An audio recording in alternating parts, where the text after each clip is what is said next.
ready to just be passengers on this boat. You can be the captain. Perfect. All right. So let's do, if you guys don't mind, introduce yourselves and what you do in the band. Sure. Yeah. I'm Mark. I play drums. I'm Rob D, and I play guitar and sing. Paul Mites. I play bass guitar. Right And on. sing. Yeah, we all do a little bit of We all both. do a little singing, but yeah. And keyboards. Yeah. So talk to me about this new record. Where did you record it? When did you record it? And when is it coming out? So we recorded it with Shane Hochstetler at Howl Street Recordings over the course of like 2 months, I think. And we just finished it, was it a month ago? October to about like end of November, and then it was getting mastered, and I think it just finished this mid-December. Yeah, with Carl Saff at Saff Mastering. He did the mastering on that. But yeah, I was a little bit sick, so it took a little longer from the vocal end. So I kept having to go back. You'll be able to pick it up at Bandcamp. You'll be able to listen on YouTube and Spotify, other platforms, and it will be set for a physical release with hopefully a release show to coincide in the near future. Are you guys pressing it to vinyl or doing a CD release or both? It's a CD. We did it with Super Duper. Chris at Super Duper. So it's just CD for that. Yeah, and then digital, download. We're gonna sell them with all of them with digital download too. So everybody can just have the CD to look at and whatnot, and then have it on their phone and stuff. Anyway, we're a little bit more, I guess you could say, old school when it comes to music. We still all like having something physical. I know the three of us always talk about remembering times where you'd open CD booklets and read lyrics and look at pictures, and we still connect with that. And whether or not a majority of the public still does, we felt it something necessary that a band should always continue it. Are you guys doing then like a booklet artwork wise? And if so, who did the artwork for you? So me and Paul basically did it. I own a graphics company, so we all worked together. We did photo shoots and stuff like that, but I kind of put the artwork together and then passed it off. Yeah, we tried to do as much like DIY as possible. Some of the stuff, obviously, with like the music, we kind of leave it in the hands of the people who are, significantly more able. But I think, Paul and Rob kind of, I think, enjoy being able to bring their own kind of artistic element that's not quite just the musical side of it. And I think the album itself is, what is it, a fold out it's just a cover. It's nothing, it doesn't have a lot of fold outs, a lot of stuff in it, but enough. And like off of what Paul said, is we like to kind of brand ourselves. We took a little bit more inspiration from the artwork, a couple of different images and resources to kind of go along with the story idea and the arc. Yeah, try and fit the theme of the record a little bit. Right.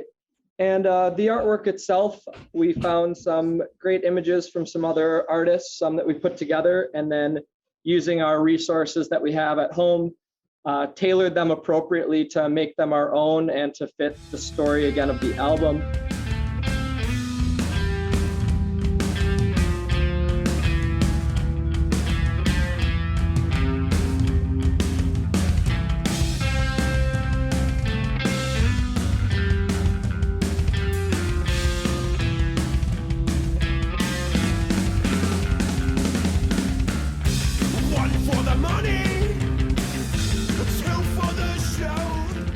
Is it a concept record then? Each song, again, is written very individually, but they all turned out to, at least for the three of us, mean something similar. So the idea of Keep Swimming allowed that to kind of grow as the idea, but we very much hope that everyone can listen to it and take away their own ideas and maybe even their own concept for the idea and album as a whole. Yeah, I think it's like we're painting a picture, but it's looser. Yeah, I would say at the root of it, the album is kind of, the theme is or the concept, is just like Paul said, about kind of persevering and getting through it all. But, I think the name itself too is a little tongue-in-cheek kind of,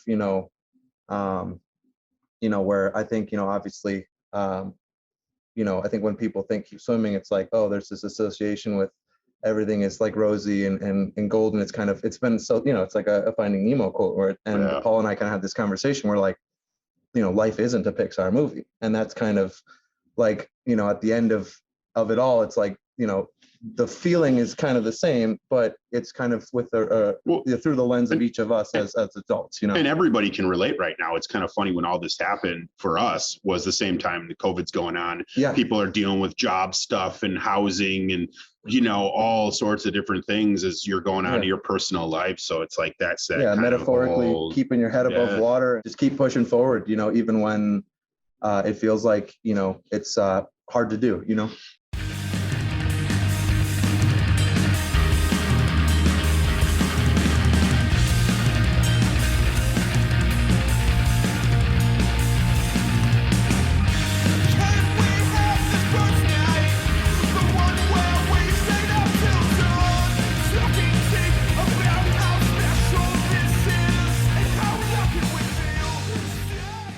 Talk to me a little bit about the history of the band. This is your second release. Am I right about that?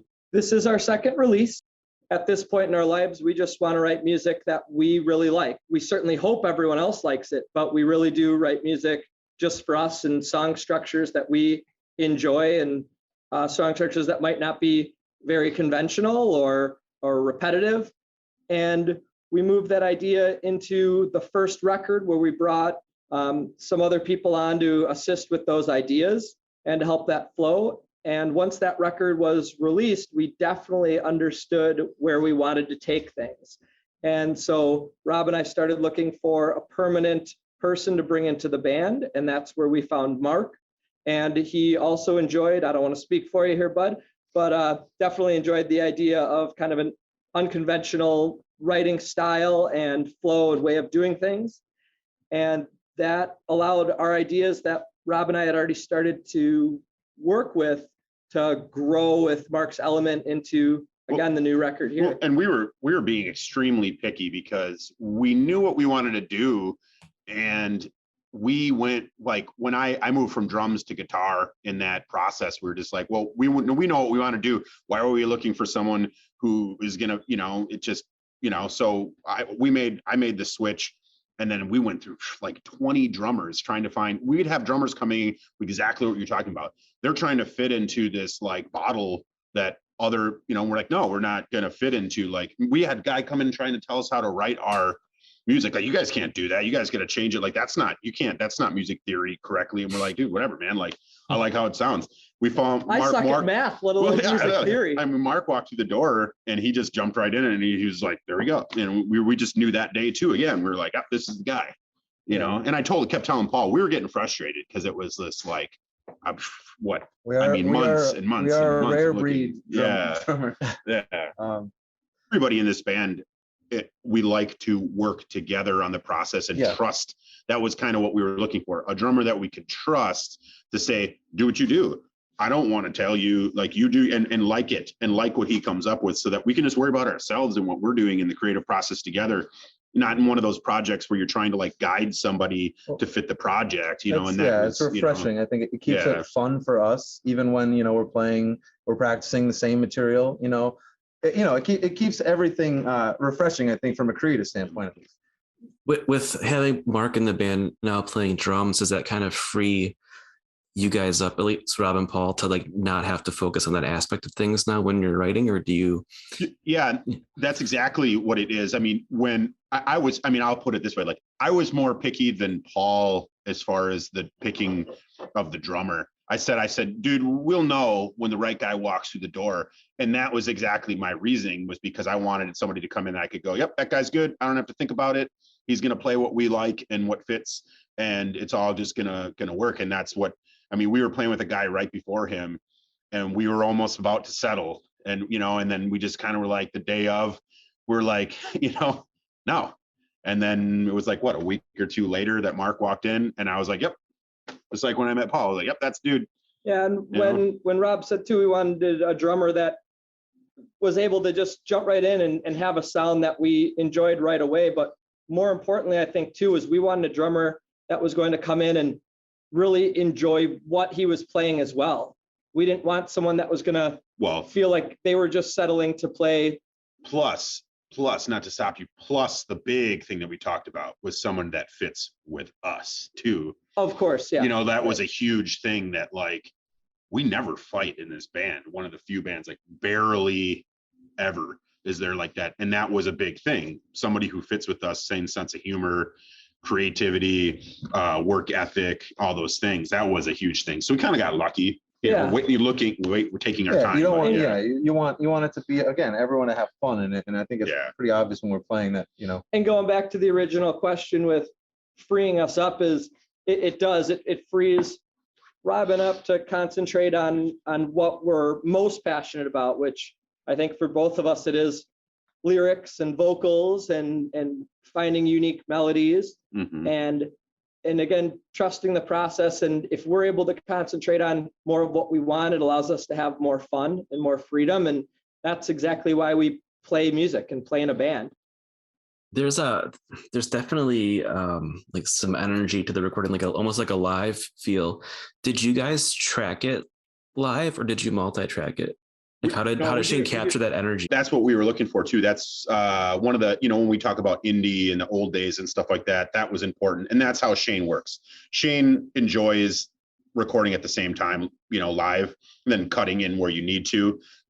So that's again why we love working with him, because he's the best at that live room recording, getting that energy.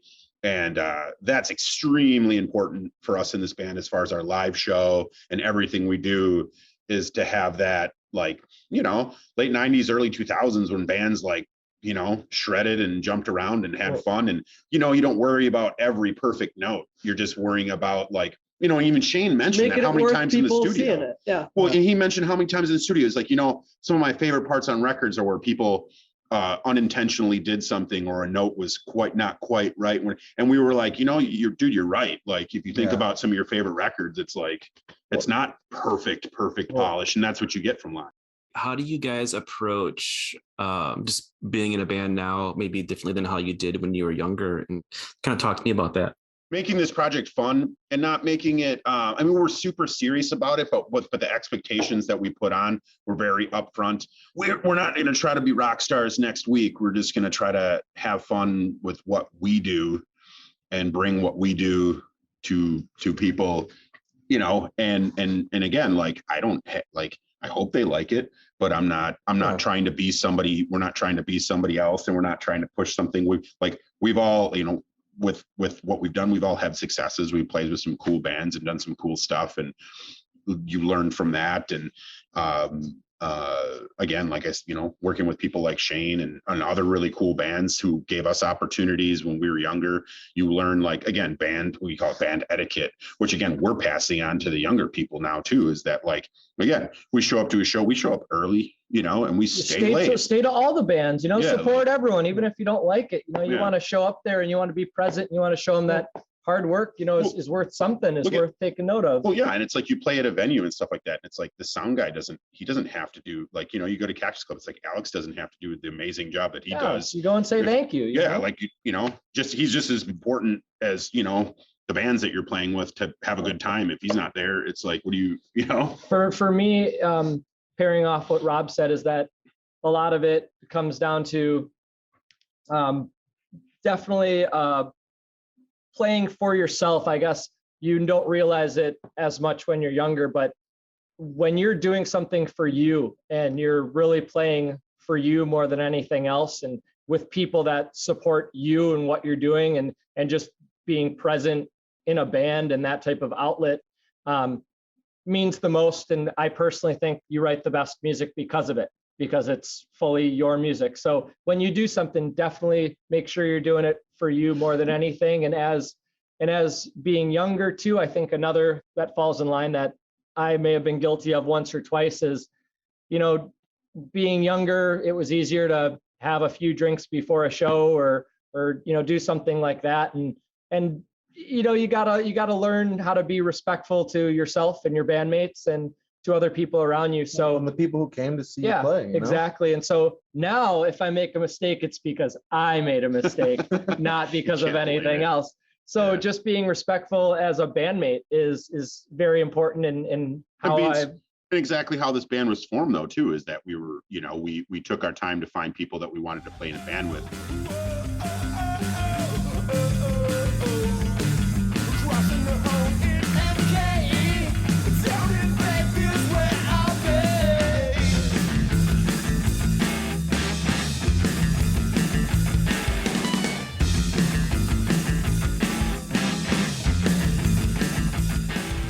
All right, final question. Each of you finish this sentence for me. Punk rock is Not dead. Amazing. Punk rock is dirty. perfect. I love it. Nancy Reagan at the end there.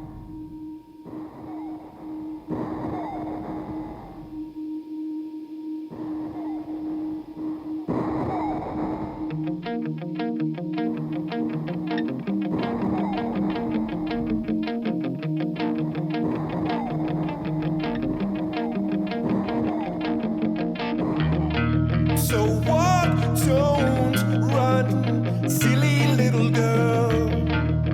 Who's gonna love me now from sitting in the chair? So walk.